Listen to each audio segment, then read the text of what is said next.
Hello and welcome to the show. We've been out filming again in the mud and the rain to bring you the very, very best of the adventure biking world. As always, we're going to be starting with a bike test, and it's a particularly special one for us because finally we've managed to get our hands on the Honda Africa Twin.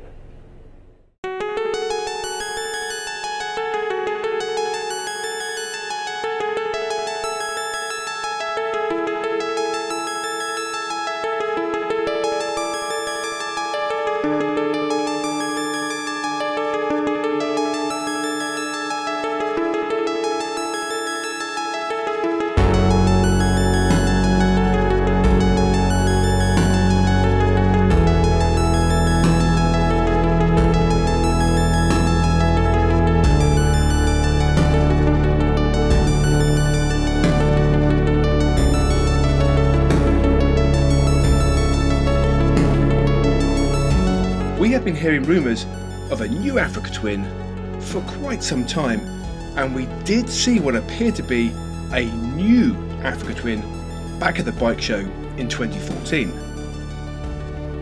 And since then, this bike has been hidden behind a smoke screen. Little details slipping out here and there. Little glimpses at what the bike could be. But now, it is finally here.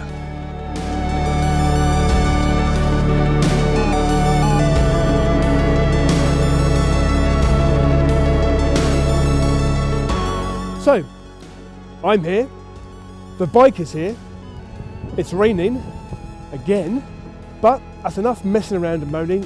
Let's just get out and ride this thing.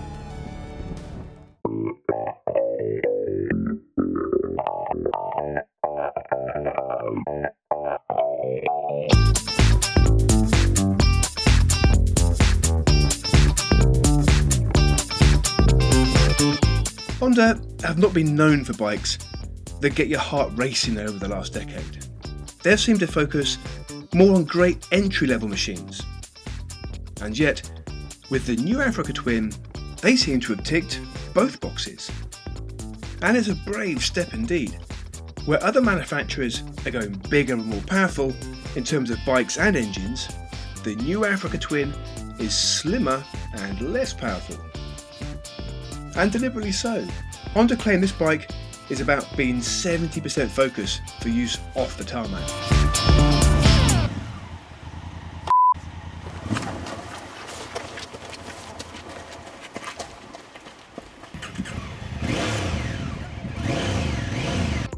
It's powered by an all-new 998cc, 93.8 horsepower parallel twin motor, which uses the same 4-valve head design as Honda's competition dirt bikes. And using the parallel rather than a V-twin keeps the motor compact, slim and centralised. You notice all these things from the moment you swing your leg over it. It feels incredibly slim after the bulk of a GS or a Triumph Explorer. But it doesn't feel small like the Multistrada. It is a great combination. You do notice a difference in power, however. It would be hard not to, but in the real world, should that really matter? Well, it certainly doesn't off-road. Of all the big adventure bikes I've ridden, the Africa Twin has the most immediate feeling of being right at home off the tarmac.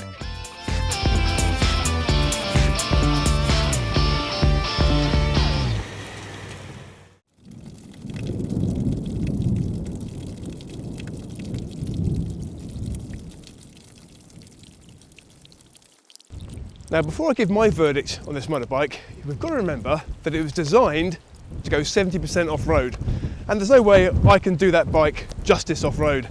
So, bearing in mind I'm riding his bike, I thought I'd give it to a man who can. It's Nick Plumb from Touratech.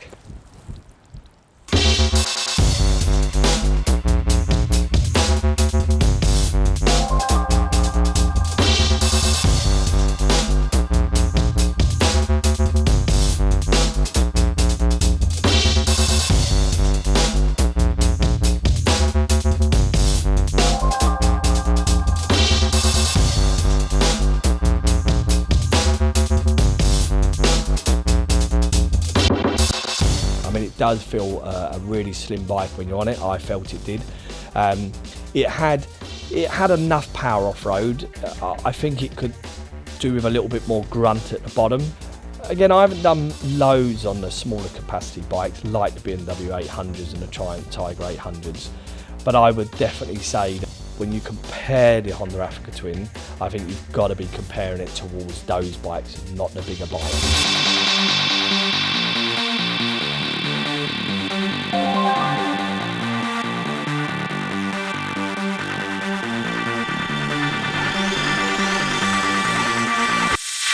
There's quite a few that are coming up in the UK now, big bike rallies, and I think a lot of people are going to choose the Africa Twin because already out of the box, it's nearly there. I know for me personally, the things that I would change straight away, definitely the foot pegs. The foot pegs are definitely too small. Going twice as wide will make a big difference, and if they can be a bit further out, will make a big difference. So for me, the foot pegs definitely. The chain and sprockets, i.e. the gearing on the bike, I would change again because I'm not looking at doing proper mileages on the road. I'm looking at maybe turning up at a big bike rally or doing that kind of off-roading, so the gearing will make a big difference. My first outing on the bike off-road, I put a little ding in the tank. Normally for off-roading you want as least on the bike as possible, but again for these types of bikes, for me, I would definitely be putting the crash protection on there because I just had the smallest of, I lent it up against something and I put a little ding in the tank. So even though it makes it a tad wider, even though it makes it maybe a tad heavier, for these kind of bikes, I would be putting that extra protection on. Watching someone who really knows how to ride this bike shows the very, very best of what it's about. I took one look at where Nick suggested he could ride it and thought, I wouldn't even be trying to walk down that, never mind ride a big adventure bike along it.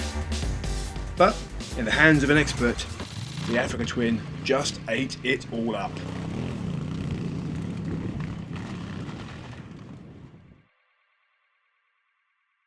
Right, well, we're back from riding, back at Touratech, although unfortunately our riding was cut short a little bit earlier than expected today, because this happened.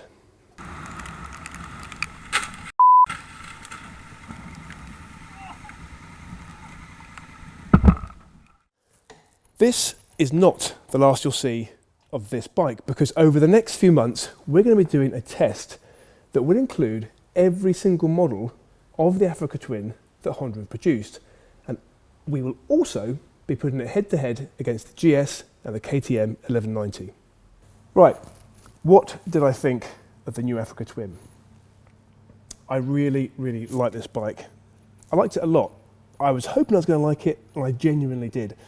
When I first got on it, I thought it was probably the most comfortable bike, adventure bike, that I've ridden in the last few years. The saddle was incredible, the position felt perfect. I really, really loved it. Riding off-road, again, a bit of a revelation. I think the size, the setup, it's slim, it just felt really, really easy to ride, and you can see why Honda have taken that 70% off-road mantra and turned it into this bike. It just works. There is a but, and it's kind of a small one in some ways. Riding it on the tarmac, I did miss the horsepower of some of the other bikes. I really did. And I know other riders don't, but I did miss it a little bit. The big question, of course, is would I have one of these in my garage? Well, if I only had 10.5 grand to spend, yes I would.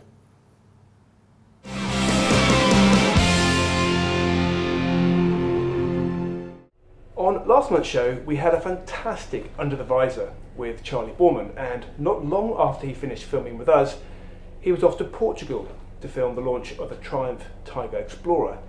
Now, unfortunately, whilst he was there, he had a bit of a dust-up with a car. Now, only a few broken bones, and he's fine, but we did want to say to Charlie, get well soon. Now it's time for a break, and when we're back, it is time for this month's Under the Visor.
Now, we knew that whoever had to follow Charlie Borman on Under the Visor was kind of drawing the short straw. So we thought we'd hand it over to a couple so that they could share the pressure. Now this couple and their adventures are called Chasing Horizons. It's Sam and Claire.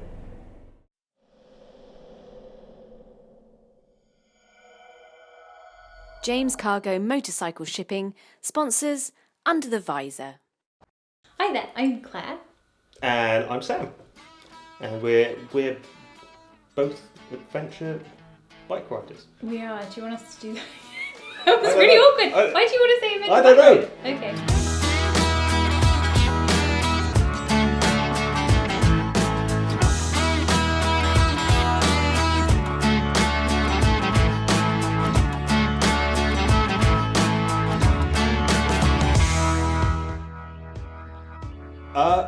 I actually got into it due to Mr. Charlie Borman and Mr. Ewan McGregor, funny enough. And the funny thing is everyone kind of slags them off and says, oh, you know, they had help, they did this, did it. Do you know what? They could have had all the help in the world, but they were the ones who kind of inspired me. And yeah, and do you know what? It was a fantastic TV program. And yeah, I give all the credit to those guys, you know, and showed me that, you know, it's such an amazing thing to do and so interesting. So yeah, Charlie Borman, Ewan McGregor. Thank you very much. I was living in Dubai, but the beautiful thing about Dubai is that you've got Oman and Yemen and stuff. And I did little trips from Dubai down into Oman and Yemen. But the first big one was it was Dubai to Alaska. And that was on my 990. And that was the real eye-opener for me. That was the thing that made me go, this is what I want to do 24/7. You know, places like Iran and all the places where people go, don't go there. Don't go there. It's the worst place in the world. You'll get killed or you get massacred. And you go there and you just find out it's one of the best places in the world. It's so true. Yeah. And just, yeah. Google. Pretty much, yeah. It was... I got dared to go onto a dating website, and I was supposed to be blogging the people that I was going to be dating, which my friends were picking. And yeah, in essence, it was supposed to be kind of like, see how horrific people we can pick, and it was awful. It was really quite crash course. Thanks. And right. I couldn't delete my account. I can't remember. We were on like Plenty of Fish or something, wasn't it? It was the worst website. It was horrendous. It was so bad. I couldn't delete it, but I used to go on and just read some of the messages that would come through because they were horrific, and it was so funny. And then I saw his message, and it just made me laugh so much. Please say it was in a good way. In a good way. And all of his photos, I couldn't see his face. He had this 990 and his helmet on, or he had like kind of scarves on and stuff like this when he'd be out in snow and whatnot. And I just thought, yeah, might as well meet up with him. Could be funny. And yeah, it worked. I've always been interested in biking, but I've never really been allowed a motorbike. I think one of the first things that I ever saw when I was working in the police was like a major motorbike accident where there were bits left of people. Yeah, it was nasty. So that put off everyone around me ever getting a bike. And yeah, I think before I met you, I was looking at doing a round the world trip, but in a 4x4. And I was looking at ways of doing it and how to do it, but not really got into it. Then I met him, and we started playing like silly card games. It's a card game. I don't know if you know. Extreme betting card game. Basically, it's called Shithead. Yeah, and we'd go out for cups of tea and we'd play this game. Earl Grey, tea cakes, and pack of cards. So British, so typically British. Isn't tea it cakes. just? And we'd just sit there and we'd kind of go, right, okay, if I win, we've got to... He's won one with me already, and he's allowed to, at any point in my life, on one day, not our wedding day though, which we agreed on, was he can do my makeup at any point in my life. I think the one that you're on at the moment, that if you lose, by default he has to add his middle name, Snuffleupagus. So, and then one of the bets, I think I said to you, is if I win, we have to go around the world on motorbikes. I'm not really losing with that. He you know what I mean? lost on purpose. And that was over a cup of coffee, wasn't it? Yeah. And a game of cards, and we just went, let's go around the world on motorbikes for charity. Let's do that. Yeah. So we did. Yeah. So 99% of times we were harumphy with each other. It was just because we were hungry. We just wanted food.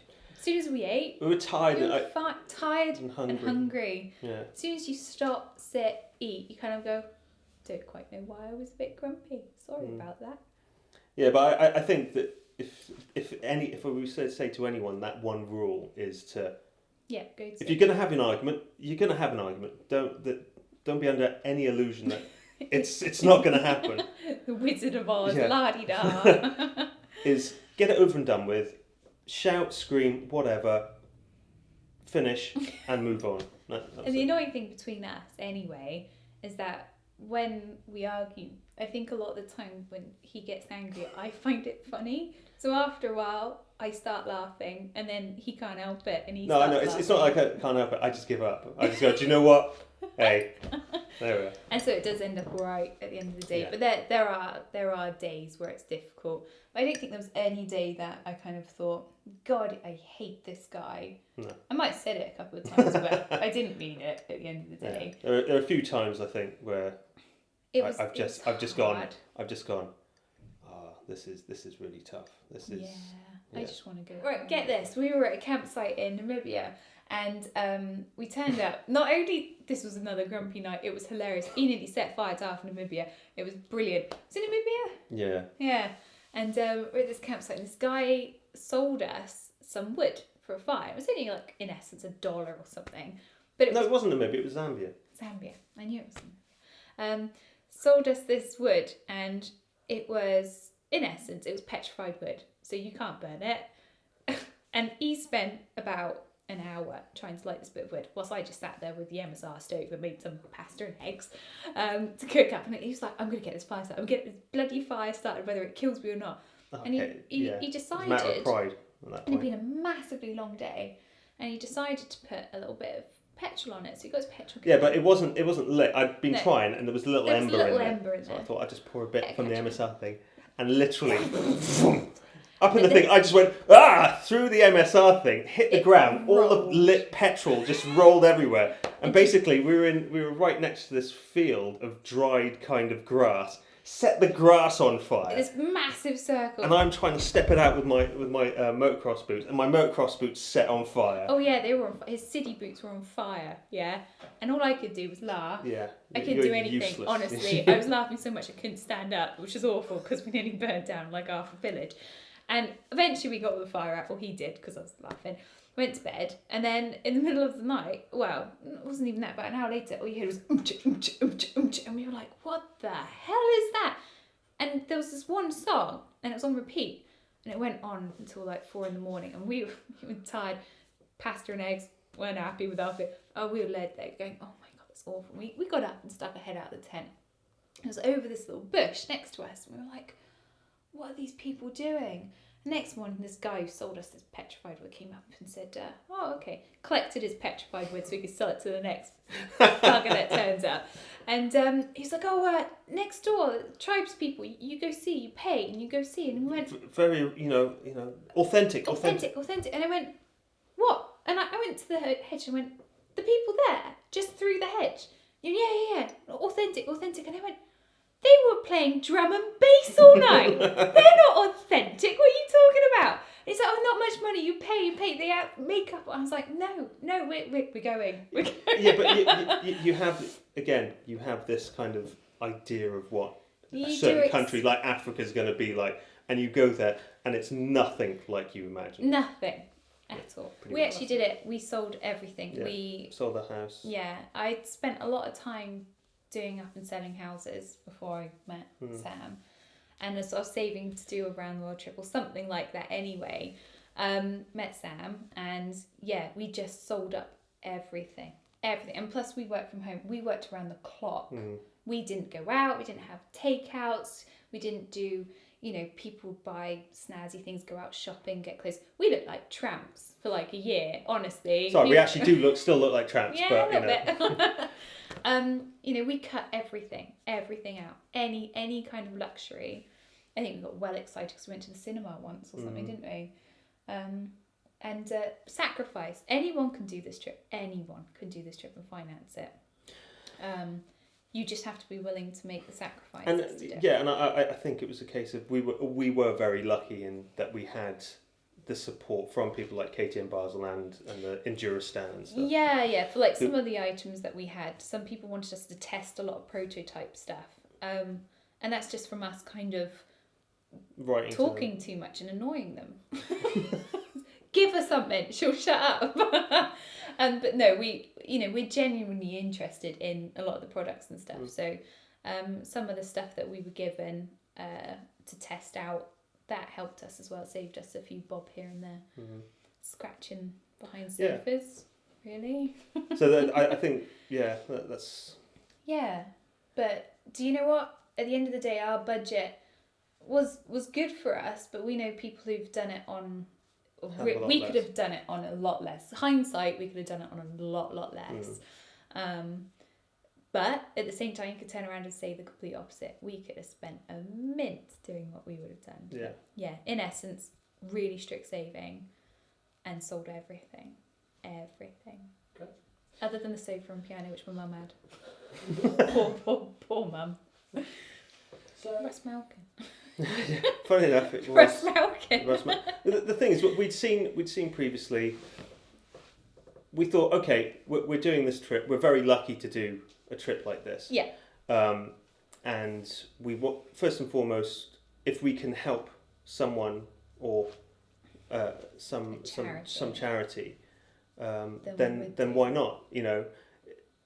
At the end of the day, like I used to do quite a lot for charity and whatnot, and I just think it was something that we thought, well, if we can do something so big, why not make it about some people that are really good? And you kind of do feel guilty about carbon footprint and stuff as well. Well, the point is that we never had one charity. We never said, it was difficult. Do you know what?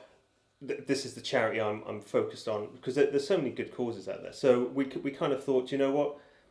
In each area, let's pick a charity, and for that area, we'll do that. So the first one was the Wales Air Ambulance, of course. Local. Because they were local to us, and they help out a lot of bikers. Yeah. I have to say, brilliant. And second one was, of course, Riders for Health. Yeah, brilliant charity. Brilliant, because there are a lot of charities out in Africa that kind of, I think we kind of said is they buy lots of vehicles, give it to them, and then when they go to disarray, they just leave them and wait for it. But I think the point is, it wasn't so much as that the Riders for Health was giving food to the poor or money to the people who need it. It's actually empowering the people to go and help themselves. That was the thing. And it's a lot of the problems as well we've discovered with some of the charities that are supplying foods and aid and stuff to it might not all actually these get countries. to... Yeah, it's struggled to get to these little villages, whereas Riders for Health will focus on distributing these things to the far and few between kind of villages, which was really interesting for us. And plus then, it's motorbike tied up as well, which is good. Exactly. And then, of course, World Land Trust. Yeah, superb charity. They were brilliant. Saving rainforests and just that...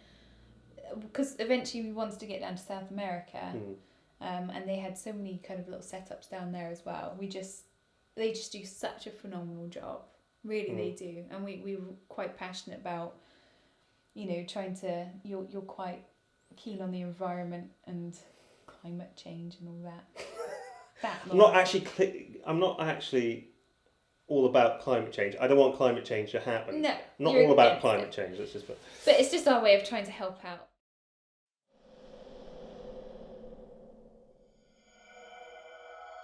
James Cargo Motorcycle Shipping sponsors Under the Visor. Okay, so those two are fairly cool. In fact, Tom the producer thinks they're so cool that he wants them to be his new best friends. Thanks a lot, Tom. I thought that was me, but apparently not. And keep an eye out for Claire, because she will be on the show again very soon. Now it's time for a revamped Slimbos Superlative Suggestions.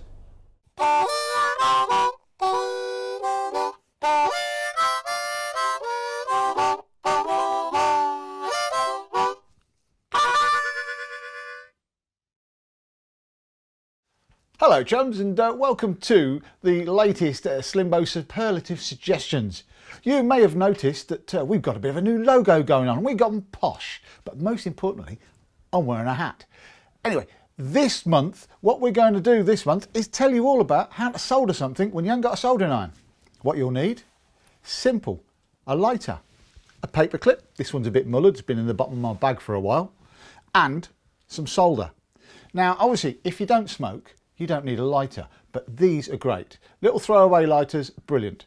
Wrap some solder around it, get your paper clip, tape that to it, put some tape around there, instant repair kit. It's always useful. You need one of these lighters anyway, light a fire or whatever. If you haven't got two Boy Scouts to rub together, that's great. This is a lot quicker, less sweating. So let's move on and carry on with what we're going to do. Okay, so first thing we're going to do is we're going to straighten out our paper clip, and you're going to create a lovely little nib like that. Very straightforward, very simple. That's all it is. Then you get your lighter like so. Make sure that where the flame adjuster is, that's the side you're going to tape your nib to. So you want it around about that position there, he said. Yeah, there you go. And it's got to be, when the flame is coming up, it's going to warm up that whole section there. And the heat will then rise to the nib, which will allow you to solder. So let me pop some tape around that one. Excuse fingers and pork sausage hands. So a bit of tape around there. Best bodge technology, of course. And there you go. We don't do Blue Peter. This is not one I made earlier. You just saw it live. That is it, and all you're going to do is that. How about that? That now is warming that up. It's not burnt my fingers yet. And the heat will obviously travel up there and melt your solder. Straightforward. Shall we try and find out if it works? I think we ought to. So let's warm up that copper part, that copper there. Yeah, warm it right up there. As you can see, that's now nice and warm. Get the flame on there, warm that right up. Get the heat on there, turn it off, and there you go. Simple, straightforward, and my solder's stuck to the wire now. So that just goes to prove this works brilliant. So there you have it, instant soldering iron and repair. So that will get you out of stuck if you really are having problems with your wiring. Remember, it's always important to tape it up afterwards. Don't leave the bare soldered joint open, because if it earths out, you'll let all the smoke out the wire. And don't forget, if you have a suggestion for me to use on the show, by all means let us know. If we use it, we'll send you some stickers. Okay, hope you enjoyed that, and we'll see you next month. Take care.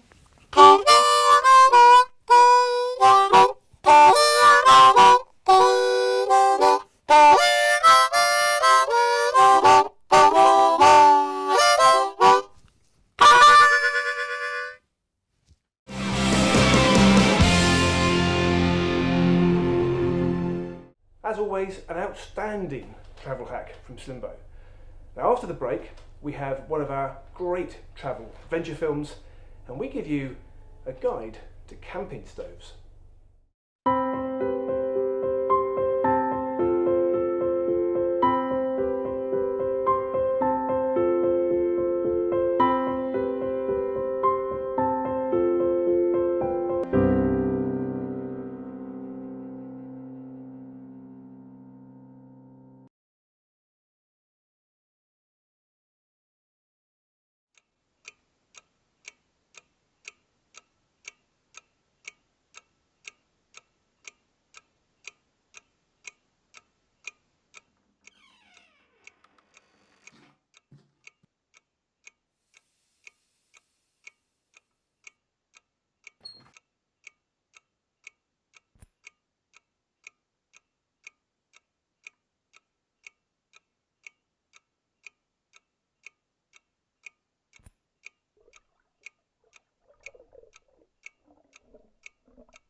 Welcome back. Now this month's travel film is yet another stunner from a Frenchman, shot in Mongolia by Remi Chapeaublanc. Remi, I do hope I got the pronunciation of your name right.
Чи гэрэлгүй ороодох юм биш үү? Маргааш бол би мотелха янзалж өнжин л гэж байна.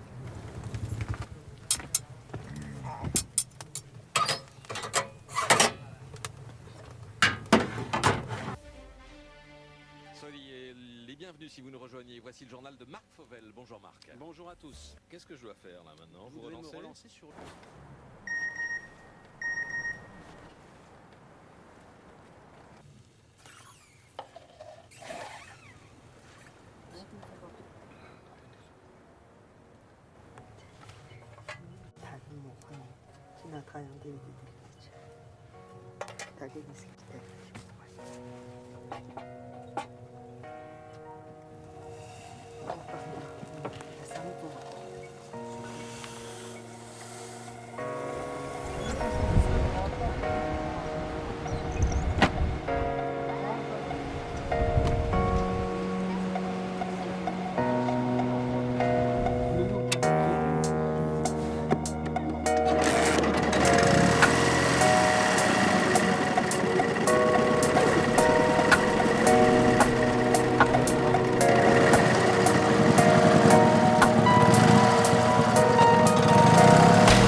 As we're going to be at March Moto Madness later this month, it got us thinking a bit about our camping kit. Now we're going to be testing tents very soon, but first of all, here's the Adventure Bike TV guide to camping stoves.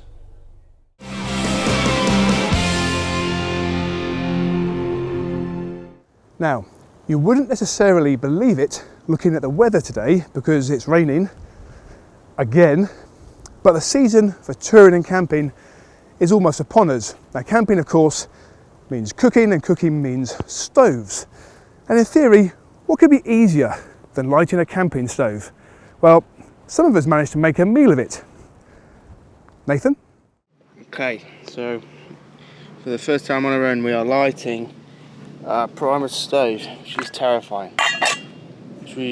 So we pump it 1, 2, 3, 4, 5, 6, 8, 9, 10, 11, 12, 13, 14, 15, 17, 18, 19, 20, 22, 23, 24, 25. Turn the nozzle so it starts spitting, yeah? Okay, yeah. Whoa. Oh fuck. Oh baby, blow that match out. Fuck. Turn it off, turn it off, turn it off. Babe. Fuck. You got something to cover it? No.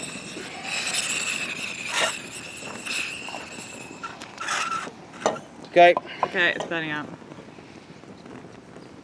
think chili's off the menu tonight. What happened? I don't know. So what we're not doing here today is doing our usual destruction test, because it just doesn't really make a lot of sense. Nor are we comparing brands with brands. What we're actually doing is looking at the different types of stove and their relative advantages and disadvantages. Everything from petrol to blueies to wood burning stoves. Right, at the smallest end of the scale, we've got the Robins. Now this thing has been on Top Tech before. It is absolutely tiny and it takes seconds to set up. Now realistically, you're probably not going to be cooking a huge English breakfast on a frying pan on this, because it is very, very small. But if you're only after a brew or something nice and easy, that takes seconds, and with a small gas canister it just fits into the tiniest possible space. Now sticking with gas for the moment, we've got the Jetboil, which is renowned for, almost as it says on the tin, literally, cooking at the speed of a jet. And it's pretty simple and pretty quick to put together as well. And one of the things I particularly like about this bit of kit is everything is in one. You've got the cup, the cooker, the flame, everything in one place, and it cooks incredibly quickly because you've got these fins here which spread the heat. And that's it. You're done. Simple as that. Again, sticking with gas, we've got the real old school Bluey, and it's not as small as the first gas stove we tested, but it's just dirt cheap. Petrol stoves, in fact, it's an omni-fuel, so you can use in theory lots and lots of different fuels in it. And in fact, I have used some kind of weird oil in it once and it did kind of work. And this is one I've used on many, many trips myself. Easy to set up. Click on like so, legs out, and you're ready to rock and roll, apart from the fact, of course, you've got to get your pressure going in the petrol. And it's still raining. Last, but certainly not least, is our little wood burning stove. Now this thing's really clever actually, because you put your wood in there, start it burning. Once you started it burning, you actually turn a little electric fan on the side, and that creates a convection of air.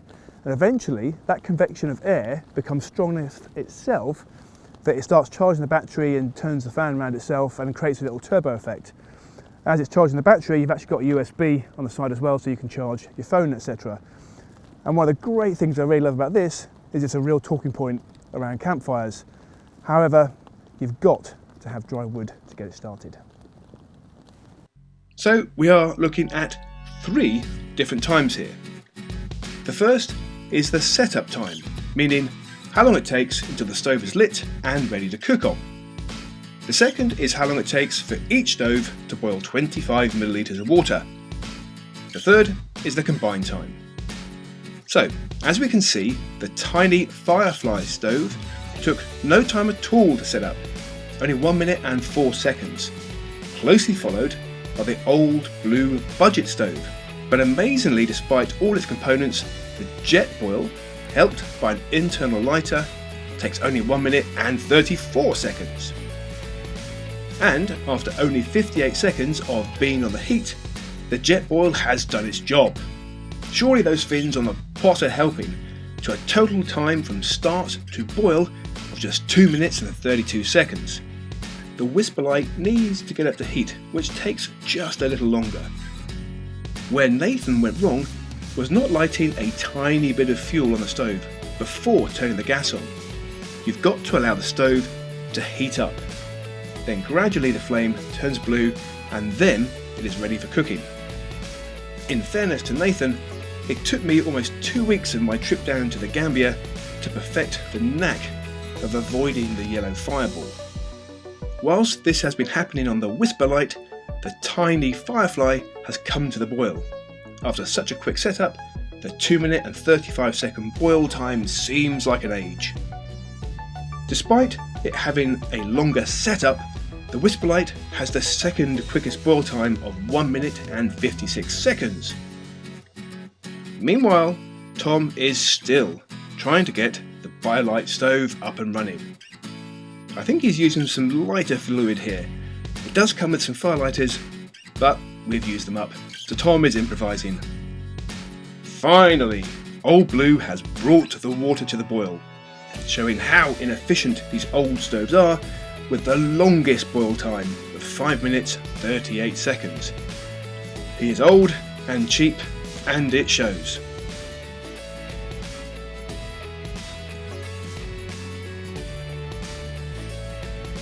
So, as you can see, Tom is now setting up the stoves, and this is for 2 reasons.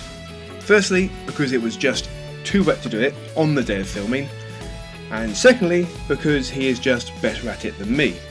Well, that's what he tells me anyway. Now the BioLite is coming into its own. The convection current is working, creating a real inferno, and creating electricity. It is a bit of a faff, but hey, none of the others can charge my phone. So, with this product test, we weren't really trying to say which one's best, is one any better than the other. What we're just trying to show is there's a huge range of stoves out there, and depending on where you're going, how much weight you can carry, how much you want to spend, and what kind of fuel you think you'll have access to, what we're just hoping is we've given you enough information that you can make a better informed choice. And if there's anything you think we've missed, let us know via the website.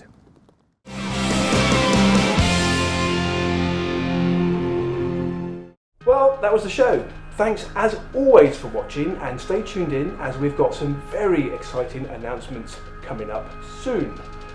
Ride safe, everybody.